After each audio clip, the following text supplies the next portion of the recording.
and welcome to This is Metal with Tom Collier. My name is Jason J. Rock Houston. Our special guest is my good friend Patrick Stone, the lead singer and frontman from Budderside. How are you doing today, Patrick? Pretty damn good, man. Hanging in there. Can't complain. It's nice and warm in California.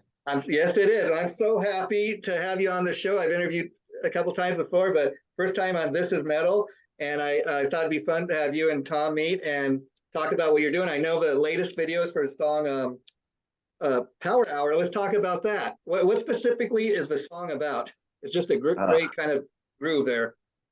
It's about like just overcoming any obstacle and keeping your eyes on the prize and winning. You know, the countdown itself that the song was written for, the Power Hour TV show. It's a weekly top 10 countdown, video countdown. Okay, wow. Wow. Yeah, it was started by Danny Wimmer Presents, Matt Pinfield, Josh Bernstein, and Katie Babbs. Josh and Katie jumped on a little bit later, but Matt and Danny Wimmer and Jake Miller, they started this kind of a podcast, kind of a feel thing just on Matt's laptop early on. But Matt was kind enough to start throwing our videos on there, and then our following grew. And before you knew it, we were taking over this countdown, and we charted at #1 a few times. I love that, just the organic aspect of that, you know. Yes, but then they got picked up for national television. Access TV picked it up, and I was in the studio co-hosting the show one day, and Josh and Matt and Katie were like, "Hey, we dare you to write the theme song," and I was like, "Okay." So we ran off and recorded an incredibly sick song and turned it in practically a week later, and they basically shit their pants, and there it is. Now it's on like every ad, and it opens up. That's cool. I'm gonna throw it to you, Tom. Now, correct me if I'm wrong, Tom, but had you heard of Budderside before, or I kind of introduced you to the band? Yeah, I've heard of them. I think we have a mutual friend, Michael Brandwall. Brandwall works for my record label and plus does PR for us. And I think I love Mike. Yeah, Michael's good. I think does he manage you? He has something to do with you guys, or maybe not manager, but no, he was kicking ass for us for a long time. He was, he really put in a lot of work on the startup. He did a lot of heavyweight lifting for us. And I'm eternally grateful for him. I gotta give Mike credit because he's actually the one that first kind of introduced me to Patrick, and that's how I first started interviewing him. Yeah, he's like the the underground underdog. I love his podcast. Have you ever checked out Three Sides of the Coin? Yeah, you look like you've been getting some sun there, my brother. You've been out in the California sun. Yeah, just all day. Yeah, just all day. Yeah, all day, every day. Yeah, I'm just out all driving around. But anyways, you guys are two mutual singers. So Tom, anything you'd like to ask Patrick? Well, I mean, do you play any instruments too? Are you multi-instrument? You're just a singer? I mean, oh yeah, absolutely. I've got a drum set right here in the house. I've got a bunch of guitars and bass. I wrote basically the first 2 albums. So the debut Budderside record and Spiritual Violence, except for maybe 2 riffs of 2 of the songs in Spiritual Violence. But yeah, super heavy into the guitar. I love writing. But as soon as Sam Bam Colton and Logan Nikolic joined the band, there's just no turning back. They do things that I could never dream of doing on the guitar. So it's just like, yes, please. And I've always felt a lot more free being a frontman. What about yourself? Tell us about Held Hostage. What are you doing with that? You just fronting the band, or do you play also? I play drums. I'm a lead singer, lead guitarist, but my last lead singer was Ripper Owens. Ripper was singing with us for a while, and now he's back with KK's Priest. Ripper's out with KK's Priest. I worked with Joe Lynn Turner. I actually prefer to play guitar when I sing, because it's hard to keep singers. You're probably in big demand out there if you're not singing. Probably every day somebody's going, "Hey, another little gig he has. He happens to play for his little tiny band called The Sweet." Oh, nice. Yeah.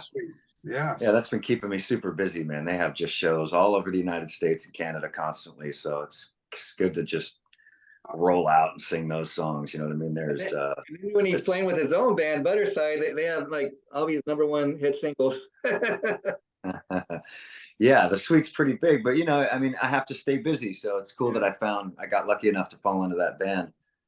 Sam and Elliot and and Logan, they're all working with, you know, a lot of other groups too. We keep ourselves super busy, you know, with whether Logan's with the Pretty Reckless and Sam's with Dorothy, and, you know, Elliot's out with Corey Taylor right now. So we're all kind of smashing it in different And directions. Sam's also playing with, from time to time, Faster Pussycat when they go out. Sam does, yes. Yeah. So, but we do find time to do Budderside. We're on the verge of like, finally submitting, what is it, the seventh, or no, it's the eighth single since we started this campaign with Matt Good producing our music. So we, since Voices, I don't know if you've kept track, but we've been putting out a single about every 6 to 8 weeks. And we've got a new one coming that's just insane. It's probably my favorite. And I got to tell you, Tom, that's one thing I've always kind of noticed about Budderside. They're kind of doing the modern way, like Patrick was telling you, releasing like a new single and video every, you know, 7-8 weeks maybe. And it just, and every time maybe it's a different type of song. They can do like mini bands, you know, kind of like the Beatles Kiss. They got more than one just type of song they can do. And you never know what you're going to get, but you always know you're going to get some top quality rock music.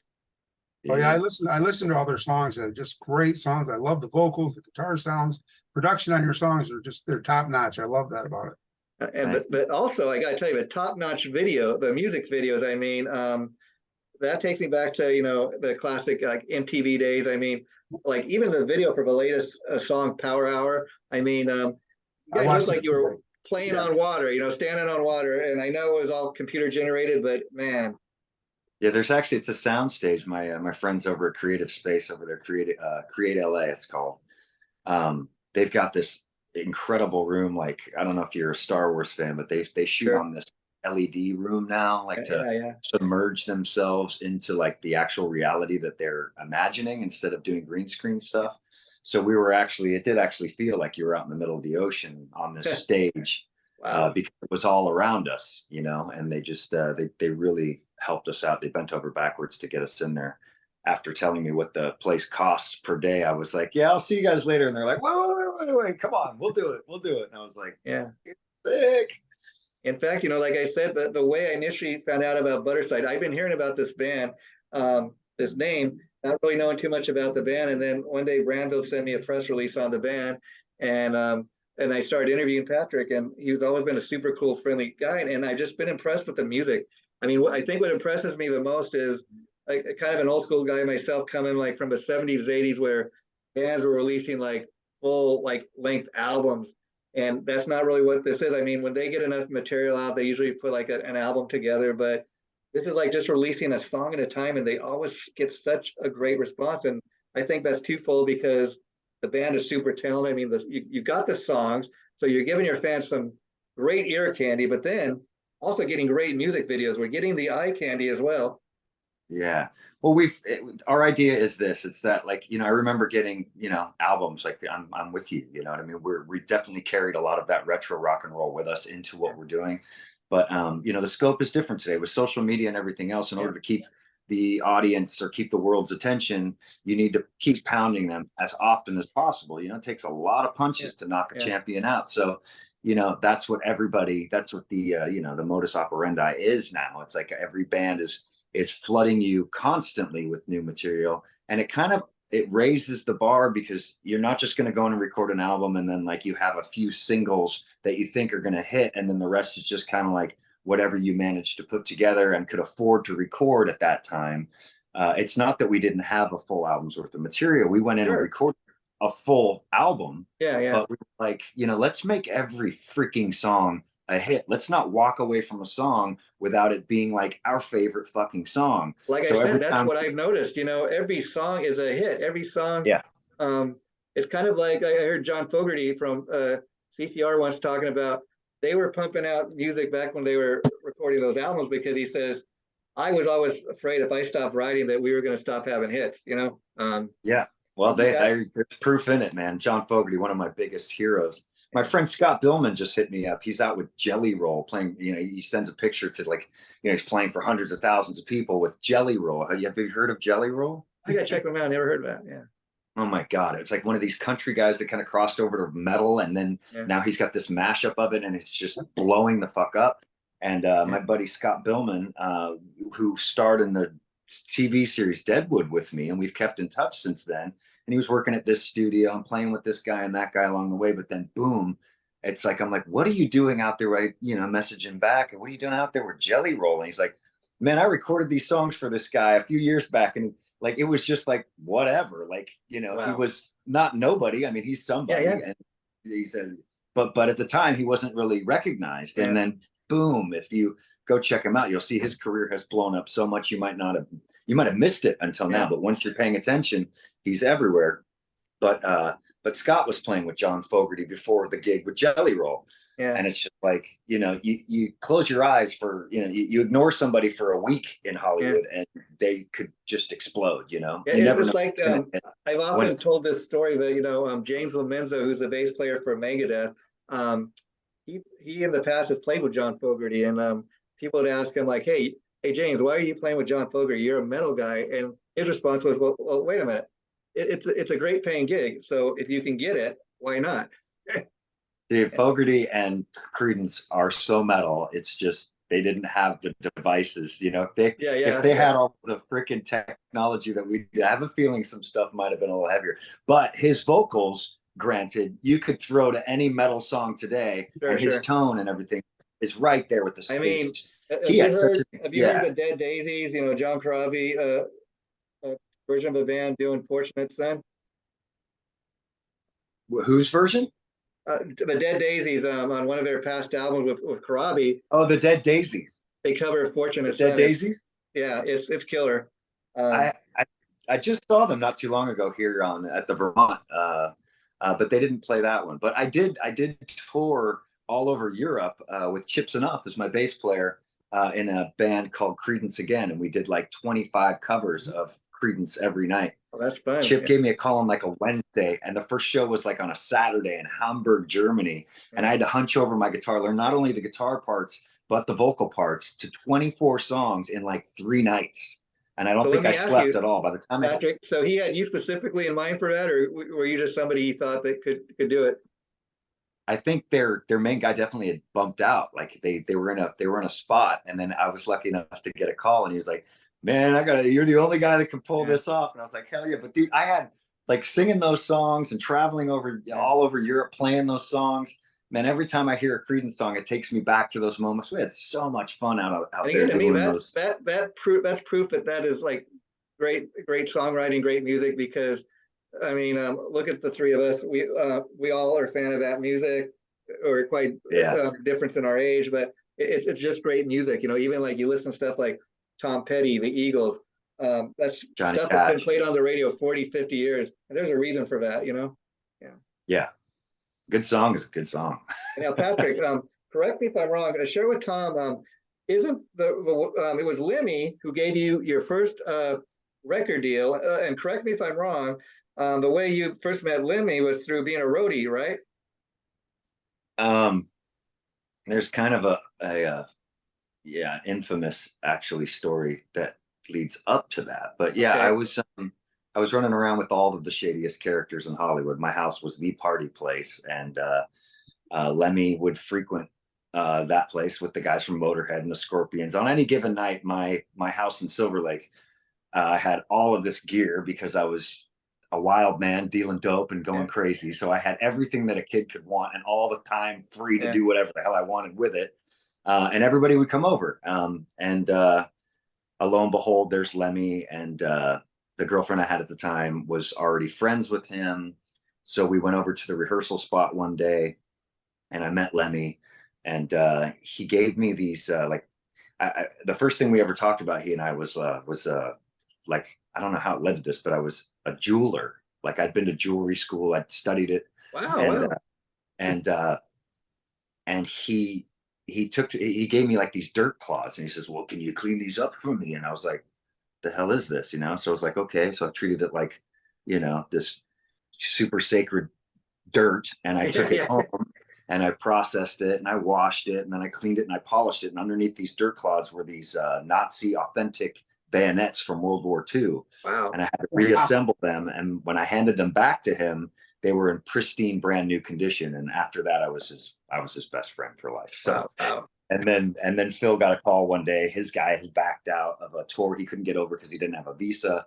So Phil offered me the role in the as the guitar tech.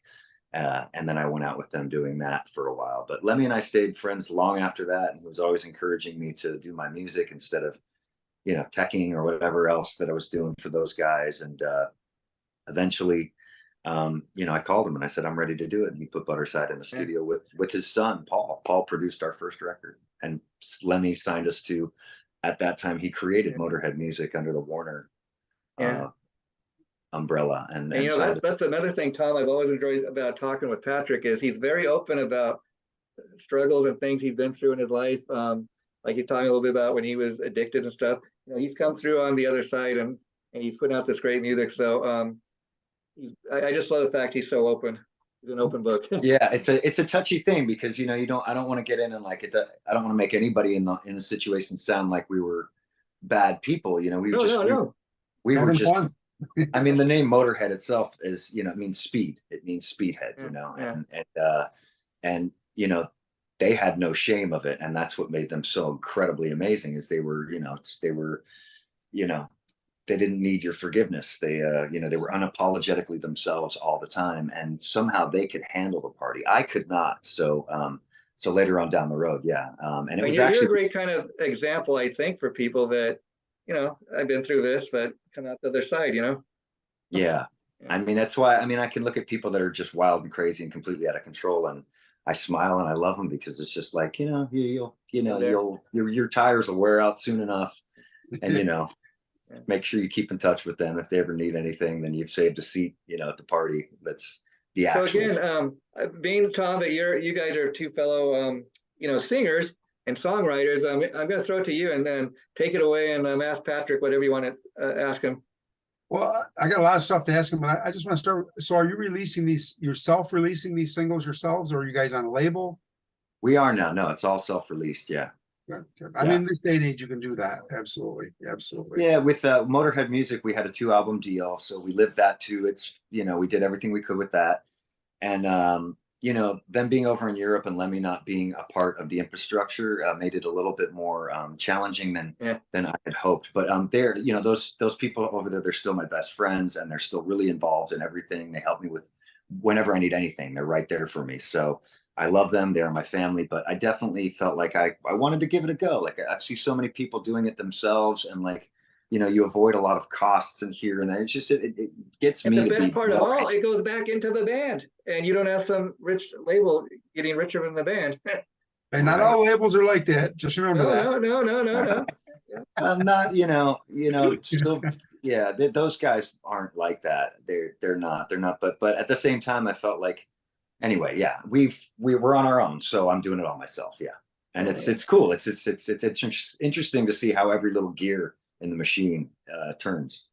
I've done it both ways. I've been signed to a label now. Actually, I'm the president of a record label.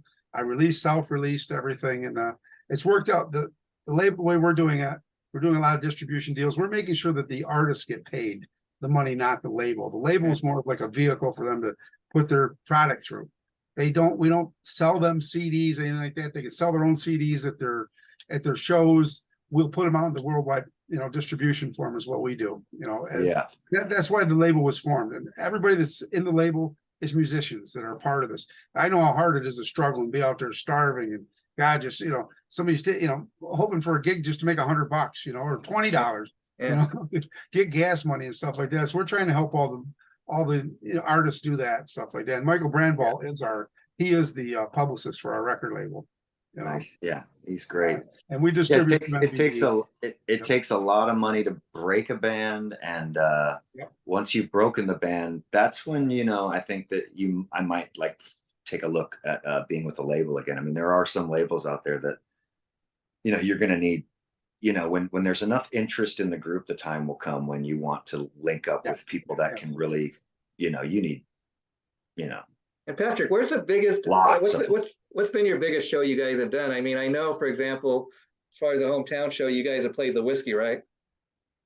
Yeah, but we did Vakken twice. That's 80,000 people. We were standing there on our stage, and Judas Priest was playing about 3 football fields away, straight ahead of us. Their lights went out. our pyro went off and the whole freaking thing just came up and flooded us like an ocean or a hurricane. We just played Welcome to Rockville, which was, I think, 200,000 people. Wow. But of course, we played a side stage, of course, and we were like early on the first day. But man, we had a great turnout. But what a huge side stage. I mean, wow. Singing, they were singing along to Power Hour. They were, man, those are real rock fans at these Danny Wimmer things.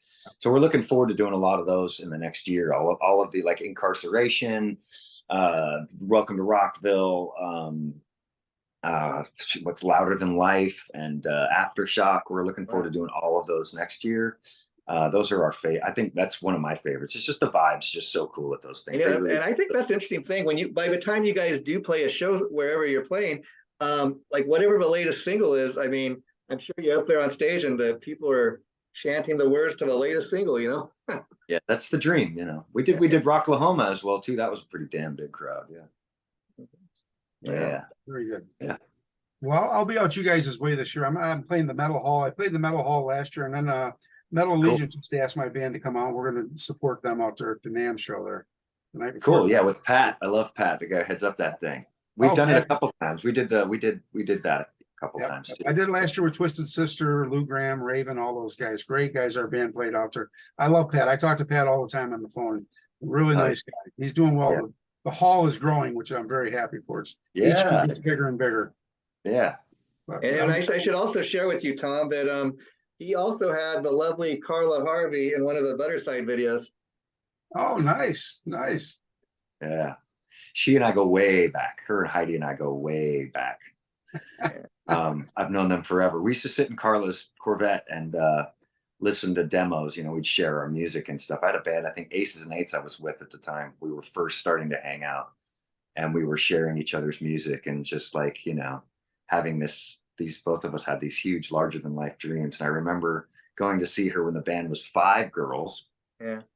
And then the next show, it was just the 2 of them. And then the next show, it was at like the Roxy or something. And that was the night they announced that they were going out with Marilyn Manson. Again, just like my friend Scott Billman, it's like you turn your head and you stop paying attention to somebody for a second and, you know, the magic happens. Yeah. So, but yeah, they're great. I love Heidi and Carla, are just like the most down to earth, real people. They're just, I love them to death. And Carla, was cool enough to bring her freaking evil to the core metal vocals to our song Amber Alert when we were doing Spiritual Violence. And then she came out and we filmed this crazy circus video. You got to check it out. The video for Amber Alert is sick with Carla. Yeah, that's what I love too. The videos all have like a different kind of theme, like the latest one for Power Hour. It didn't even really matter what the song's about. It's just so cool looking. I'm like, man, these guys look like they're playing on water. Yeah. And you know what's funny is that like in your head you think everybody's going to get it, but you know, Matt Pinfield, Josh Bernstein, and Katie Babbs again are in the video because they're the hosts of the TV show. And it's funny because your video starts to gain some views on YouTube and stuff, and people are chiming in like, what the fuck is this? Like, who are these people? I'm like, you know, trying to explain in the comments that like they're the stars of the show and they're pretending to be us. And then like there was a lot of things that didn't quite line up the way it initially was in my mind. But I was reading your comments and I'm kind of watching the video like, what's this about? But it didn't really. The funny thing is, it didn't really seem to matter. The song was good, and visually it was just amazing. Yeah. Those are I love them to death for doing it. And they do a lot for us behind the scenes, you know, along with those festivals and the TV show. So it was really fun to have them come be a part of the video, and they're just blessed. So of course, I know when you do like a show at the Whiskey or something like that, it's like a home show. But when you get to play these big festivals, go out of town, play other states or other countries, what's that like? It's, you know, it's two things to love a lot differently than the other, because when you get out there and you jump on stage, there's a bunch of people, you know, you don't know who they actually came to see. So a lot of people are discovering you at that moment, and winning them over is always super exciting, you know?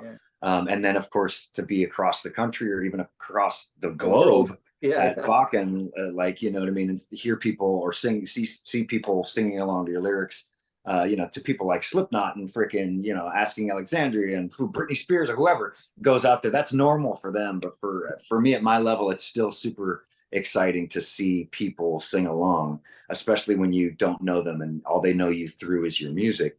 But at the same time, equally as rewarding, we just did a show at the Bourbon Room here in Hollywood.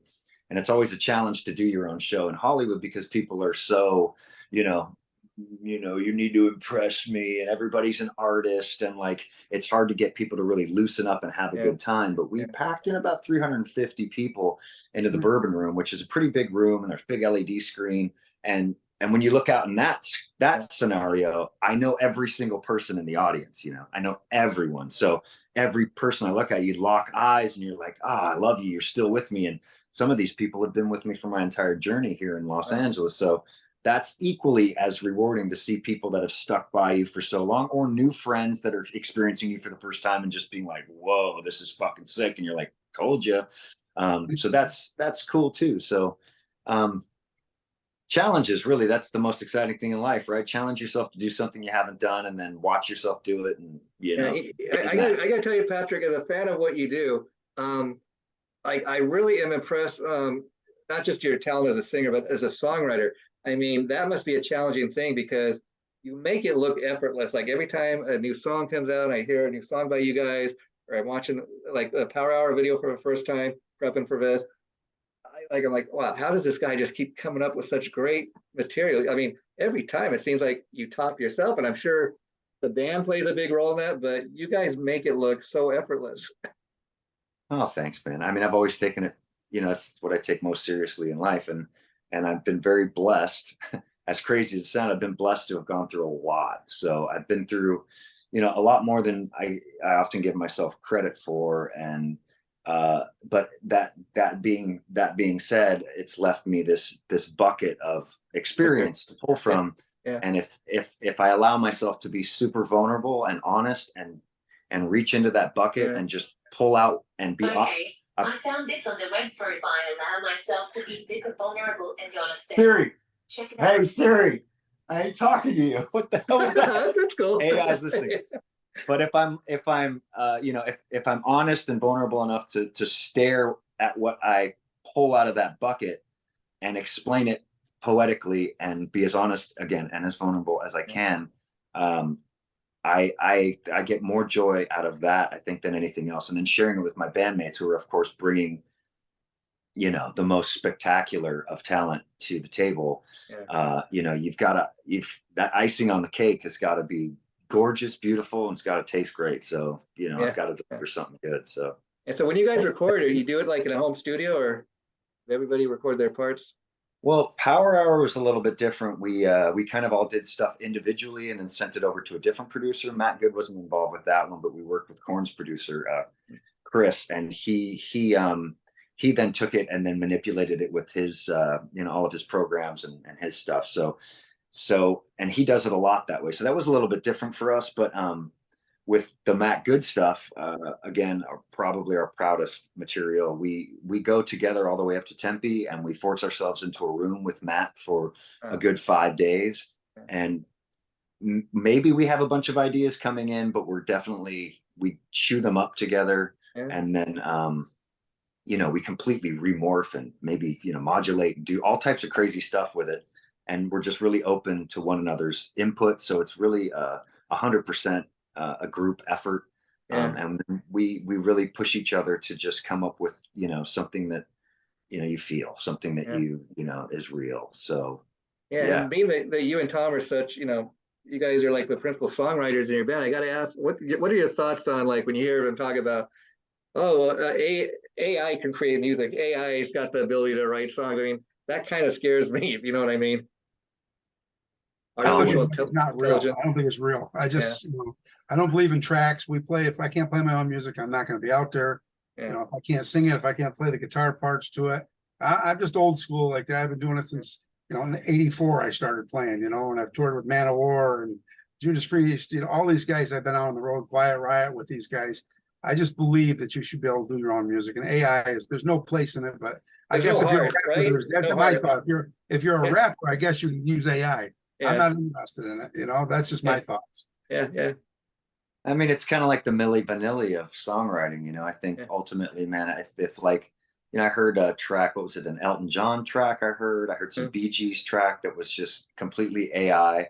And I'm impressed that the technology is enough to make you wonder, even for Yeah. a second, if like you just want to think that they had to have had something to do with it, Yeah. but they don't. And if an artist decides to put out something that was created by AI and sign it as their own, well, then I think they're in the same boat as Milli Vanilli. You know, I think Yeah. and I would assume they'll be caught for that. Yeah. You know, and I don't think people will appreciate that. I'm not sure. I mean, who knows? Yeah.